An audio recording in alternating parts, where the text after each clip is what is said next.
Retirement के बारे में पढ़ेंगे। रिटायरमेंट भी एक क्या है, फर्म का रिकंस्टिट्यूशन करना है, फर्म दोबारा से उसकी रचना करेंगे, उसको फर्म को हम दोबारा से क्रिएट करेंगे, रिक्रिएशन होता है इसमें, ठीक है। क्योंकि कोई पार्टनर आएगा या कोई पार्टनर जाएगा, फर्म तो रिकंस्ट्रक्ट होगा, पार्टनर आएगा या पार्टनर जाएगा, फर्म क्या होगा, रिकंस्ट्रक्ट होगा, दोबारा से उसमें कुछ ना कुछ चेंजेस आएंगी, ठीक है ना। तो सबसे पहली बात हम इसके अंदर जो पढ़ने वाले हैं, रिटायरमेंट का टॉपिक पढ़ने वाले हैं। रिटायरमेंट, डेथ का हम बाद में पढ़ेंगे, पहले रिटायरमेंट का मतलब पढ़ लेते हैं। रिटायरमेंट का मतलब क्या होता है, जब कोई पार्टनर फर्म को छोड़ के चला जाता है उसको हम रिटायरमेंट कहते हैं। बात समझ में आई। अब इसमें पहली बात करते हैं share in goodwill. Share in goodwill, अब मान लो कि कोई पार्टनर है, कोई पार्टनर है, वो एडमिट हो रहा है, तो शेयर ऑफ द गुडविल लेके आएगा, लेके आएगा कि नहीं लेके आएगा, लेके आएगा ना। अब मान लो कि हमारे यहाँ पे 3 पार्टनर्स हैं, ए बी सी, 3 पार्टनर हैं, तीनों ने मिलके एक गुडविल वैल्यूएशन किया, गुडविल बनाया मार्केट में, उन्होंने अपना बनाया कितना, 6 लाख बनाया, 6 लाख की वैल्यूएशन कर ली गुडविल की। मान लो कि मैं कहता हूँ कि सी रिटायर हो गया, तो क्या सी को इस 6 लाख में से कोई हिस्सा मिलेगा या नहीं मिलेगा, मिलेगा। तो सी को भी अगर मान लो कि सी रिटायर हो गया, सी क्या हो गया, रिटायर हो गया, तो 6 लाख में से उसका हिस्सा बनेगा, क्योंकि उसने भी इस गुडविल के ऊपर मेहनत करी है। लेकिन याद रखना, ये जो गुडविल होना चाहिए वो प्रीवियस ईयर का होना चाहिए, पिछले साल का, क्योंकि जिस साल तक उसने मेहनत करी है उस साल तक का ही तो उसको दोगे हिस्सा। इस साल तो रिटायर हो चुका है, इस साल का कोई भी उसको गुडविल नहीं दिया जाएगा। तो 6 लाख में से मान लो कि तीनों पार्टनर्स इक्वली रखते हैं, तो इसको कितना मिल जाएगा, 2 लाख। डेबिट करें या क्रेडिट करें, बात ये रहती है, डेबिट तो कर ही नहीं सकते क्योंकि लॉस तो इसका है ही नहीं। किसी पार्टनर को ये पैसा मिल रहा है तो ये फ़ायदा हो गया उस पार्टनर का, क्या हो गया, और फ़ायदा होगा तो क्या करेंगे, तो हम ये कह सकते हैं कि ये जो होगा रिटायर पार्टनर के कैपिटल अकाउंट में क्या किया जाता है। बिल्कुल बेसिक लेवल से बता रहा हूँ सारी चीज़ें, 1 मार्क्स के भी क्वेश्चन कवर होंगे इसमें से। क्वेश्चन ये आएगा कि अगर पार्टनर रिटायर हो रहा है तो बताओ गुडविल का पैसा डेबिट होगा या क्रेडिट होगा, तो आपका आंसर क्या होगा, इसमें क्रेडिट होगा उसके कैपिटल अकाउंट में, ठीक है। अब बात करते हैं इसमें हम shares in reserve. Shares in reserve क्या होता है, रिजर्व एक तरह का, जैसे कि मान लो कि 3 पार्टनर हैं ए बी सी, पहले क्या होता था, मान लो कि ए और बी 2 पार्टनर होते थे, सी के आने से पहले रिजर्व को कौन बांट लेता था, ए और, क्यों बांटते थे, क्योंकि उस रिजर्व को बनाने में किसने मेहनत करी है। लेकिन यहाँ पे जो रिजर्व बना हुआ है इसमें अगर मैं बात करूँ रिटायर होने से पहले जो रिजर्व बना रखा है उसमें ए बी सी तीनों ने मेहनत करी है, सी रिटायर हो गया मान लो, तो क्या सी को हिस्सा नहीं दिया जाएगा, दिया जाएगा। तो क्या किया जाएगा, पार्टनर्स कैपिटल अकाउंट में इसको भी क्या कर दिया जाएगा, क्रेडिट कर दिया जाएगा सी के खाते में। समझ में आ रही है बात। उसके बाद इसमें बात कर लेते हैं revaluation of assets and liability, वो भी करते ही हैं क्योंकि कोई फर्म में से जाएगा कोई फर्म में आएगा, रिवैल्यूएशन तो करना पड़ेगा। किसका रिवैल्यूएशन करते हैं हम, एसेट्स और लायबिलिटी का, क्योंकि ये जो है ये दिख जाता है, सी दिख जाता है, दिख जाता है कि नहीं दिख जाता, क्या दिख जाता है इसमें, प्रॉफिट और लॉस। इसमें भी सामने सामने दिख जाता है कि रिजर्व है या नहीं है, प्रॉफिट एंड लॉस इसमें भी साफ साफ दिख जाता है। लेकिन एसेट्स अगर मैंने कहा बुक वैल्यू उसकी 8 लाख है जब ये एडमिट हुआ था, जब ये छोड़ के जा रहा है तो उसकी वैल्यू जब मुझे पता ही नहीं है, तो आज की डेट मान लो कि ये जो एडमिट हुआ था 1 अप्रैल 2018 को, 3 साल इसने काम किया, तो ये हो गया 1 अप्रैल 31 मार्च लगा लेते हैं, 31 मार्च 2021 को रिटायर हो गए, ठीक है। तो यहाँ पे ये 8 लाख का था, इस डेट पे कितना है वो जब पता ही नहीं है तो आप कितना बता दोगे, प्रॉफिट हुआ है लॉस हुआ, नहीं बता सकते ना। तो आप पहले बताओ कि यहाँ पे कितने रुपए का है, मैं बोलूँगा यहाँ पे जी 10 लाख रुपए का है, तो आप बता देंगे कि भैया 2 लाख रुपए कमाए हैं एक्स्ट्रा, जिसमें कौन कौन इंक्लूड था, ए भी था, बी भी था और सी भी था। तो इस 2 लाख के ऊपर ए बी सी तीनों की हिस्सेदारी होगी। तो जब तक आप एसेट्स और लायबिलिटी को रिवैल्यूट नहीं करेंगे, क्योंकि ये प्रॉफिट लॉस तो इसमें दिख जाएगा, रिजर्व है तो रिजर्व बांट लेगा, गुडविल हो तो गुडविल बांट लेगा, और भी जो चीज़ें होंगी, प्रॉफिट होगा तो प्रॉफिट बांट लेगा, लॉस होगा तो लॉस बांट लेगा, ये सब तो चीज़ें दिख रही हैं। लेकिन एसेट्स और लायबिलिटी में कुछ चीज़ें दिखती नहीं है। तो आपको रिवैल्यूट करके कि जब वो एडमिट हुआ था तब वो कितने का था, और जब वो रिटायर हो रहा है तब वो कितने का है, दोनों को आप कंपेयर करके फ़ायदा और नफ़ा और लॉस निकाल सकते हैं, नुकसान निकाल सकते हैं। तो उस हिसाब से इसको बांट दिया जाएगा। लॉस होगा तो लॉस भी बियर करेगा, लॉस होगा तो क्या करेंगे बताओ, लॉस होगा तो सी के डेबिट साइड में आएगा, पार्टनर्स कैपिटल अकाउंट में किस साइड आएगा, डेबिट साइड में आएगा। बात समझ में आई।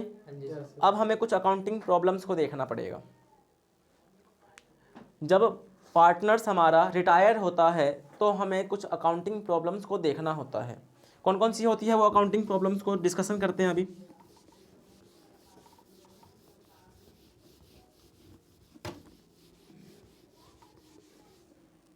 सबसे पहला हमारा फर्स्ट प्रॉब्लम आता है calculation of new profit ratio. ठीक है, न्यू प्रॉफिट रेशो, और गेनिंग रेशो भी होता है इसमें भाई, गेनिंग रेशो। पीछे हमने जब एडमिशन हुआ था तो उसमें सैक्रिफाइसिंग हुआ था। अब सैक्रिफाइसिंग और गेनिंग में थोड़ा सा मैं मतलब बता दूं आप लोगों को। यहाँ पर एक तो होता है हमारा सैक्रिफाइसिंग और एक होता है आपका गेनिंग। ये होता है एडमिशन के टाइम पे। कब होता है, एडमिशन के टाइम पे। और ये कब होता है, रिटायरमेंट में। अब ये कैसे होता है रिटायरमेंट में, मेरी बात समझो। मान लो कि ए बी दो पार्टनर है 3:2, वो सी को एडमिट करेंगे, तो सी को ये भी कुछ हिस्सा देगा और ये भी कुछ हिस्सा देगा, दोनों में से कुछ कुछ निकलेगा और इसमें चला जाएगा। तो ए और बी ने कुछ कुछ हिस्सा दिया, मतलब कि सेक्रीफाइस किया, उसे हम सेक्रीफाइजिंग कहते हैं। क्या कहते हैं, और सेक्रीफाइजिंग के लिए एक अलग से फॉर्मूला भी होता है। क्या होता है, old ratio minus new ratio. अब गेनिंग का मतलब क्या होता है, मान लो कि ए बी सी 3 पार्टनर है, ये रिटायर हो गया, मान लो कि 3:2 है, ये रिटायर हो गया, तो इसका शेयर कहाँ जाएगा, ये लेके थोड़ी चला जाएगा। फर्म में तो पूरा 100% शेयर रहता है ना। तो मान लो कि मैं कहता हूँ कि 40% शेयर इसका था, 40% शेयर इसका था। अब मैं मान लेता हूँ 20% शेयर इसका है, परसेंट में लेके चल रहा हूँ मैं अभी। तो जब सी रिटायर हो जाएगा तो कह देता हूँ कि मैं ए और बी बराबर रखेंगे, तो 10% इसको मिलेगा और 10% इसको। तो ये देखो, ये गेन कर गया कि नहीं कर गया गेन, मतलब कि 40% से आप कितने परसेंट पे आ गया, ये 50% पे आ गया। तो इसको कहते हैं गेनिंग, मतलब कि एक्स्ट्रा शेयर मिल जाना, एक्स्ट्रा मिल जाता है। सेक्रीफाइसिंग में देना पड़ता है और गेनिंग में मिल जाता है, फायदा हो जाता है। तो इसमें हम कह सकते हैं इसका जो फॉर्मूला होता है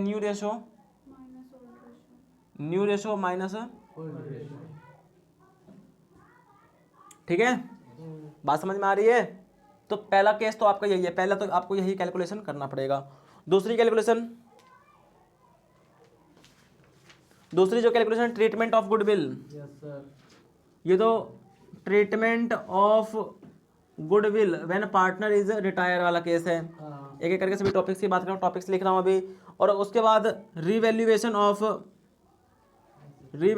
ऑफ एसेट्स एंड लायबिलिटी, ये आपको सिखा दिया गया है एडमिशन ऑफ द पार्टनर्स में। उसके बाद रिजर्व का जैसे कि इसमें 2 रिजर्व आते हैं आपके, WCR वर्कमैन कंपनसेशन रिजर्व, और एक आता है इन्वेस्टमेंट फ्लक्चुएशन है। इसको भी एडमिशन में हमने सीख ही लिया है। ठीक है, और जनरल रिजर्व की भी एंट्री इसमें आती है। और इसमें payment of retiring partner, payment of retiring partner. और लास्ट टॉपिक आपका है कैपिटल एडजस्टमेंट। बस ये टॉपिक्स हैं जिसमें से आज हम इस वाले टॉपिक को कवर करने वाले हैं। क्लियर, समझ में आई बात। कैसे करेंगे ध्यान समझो, टॉपिक्स पता चल गया ना कौन कौन सा करने वाले हैं।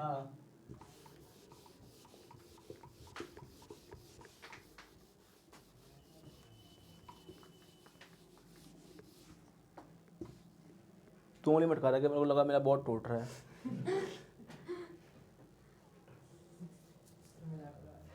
मजाक मजाक उड़ाना कहते हैं इसे, बदतमीज। बताओ भाई, मजाक उड़ाना कहते हैं इसको। बताओ, कह रहा मजाक उड़ा दिया। तो मजाक जो उड़ाया था पकड़ के ले आता हूँ, घर से बाहर तो गया नहीं होगा ना, ले रख ले अपना मजाक। मतलब कैसी बात कर रहे हैं। देखो मान लेते हैं कि ABC 3:2:1 है। मैं कह रहा हूं कि इफ C रिटायर तो न्यू रेशो क्या आएगा।